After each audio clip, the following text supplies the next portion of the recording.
পুজো হতো বাড়ির দুর্গা দালানে, পরে কালী মন্দিরে পুজোর সূচনা। 210 বছর পেরিয়েছে এই পুজোর বয়স। পুজো শুরু হয়েছিল ঈশ্বরচন্দ্র নানের হাত ধরে। মনে করা হয় কলকাতার দ্বিতীয় প্রাচীনতম এটি। বলছি উত্তর কলকাতার নিস্তারিণী মন্দিরে দুর্গাপুজোর কথা। কালী মন্দিরেই দেবী দুর্গার আরাধনা। বৈষ্ণব মতে এই মন্দিরে নিত্যকালী আরাধনা করেন পরিবারের সদস্যরা। দেবী দুর্গার পুজোয় কুমড়ো বলির রীতি। একই মন্দিরে দুর্গা কালীর আরাধনা যেন মিলেমিশে একাকার।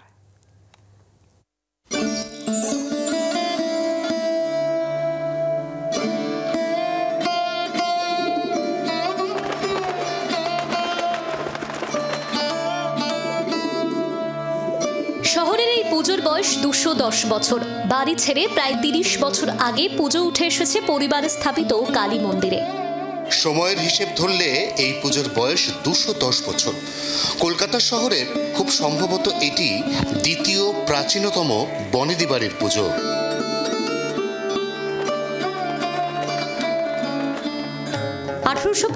সালে উত্তর কলকাতার বেথুন রোডে তৈরি হয় নিস্তারিণী কালী মন্দির। প্রতিষ্ঠাতা ঈশ্বরচন্দ্র নান জমিদারি রায় থেকে তৈরি করেন ট্রাস্ট। সেই ট্রাস্টের অর্থ দিয়েই মন্দির নির্মাণ। 1815 সাল থেকে ঈশ্বরচন্দ্রের বাড়িতে ঠাকুর দালানেই দুর্গাপুজোর শুরু। 1993 সালে এই পুজো পরিবারের সকলের ইচ্ছেতে স্থানান্তরিত হয় নিস্তারিণী মন্দিরের দুর্গা দালানে। এই মন্দিরে বৈষ্ণব মতে কালী পুজো হয়, বলি প্রথা নেই। তবে দুর্গাপুজোয় লাউ কুমড়ো বলির রীতি রয়েছে কুমারী পুজোর প্রথাও। মায়ের কোনো বলির প্রথা আছে না? দুর্গার ক্ষেত্রে আছে, কিন্তু সেটা ওই সন্ধি পুজোর সময় দুর্গা পুজো হয় আপনার কুমড়ো বা সবজি যাই হোক, কুমড়োই চাল কুমড়ো বলি।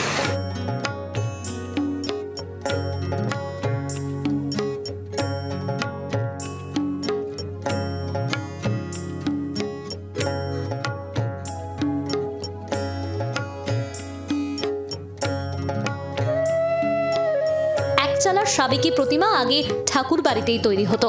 বংশ পরম্পরায় শিল্পী ছিলেন কুমোরটুলির হাবুল পাল।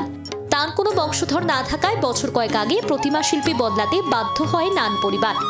তবে দেবীর রূপ বিগত 210 বছর ধরে থেকে গিয়েছে অবিকল।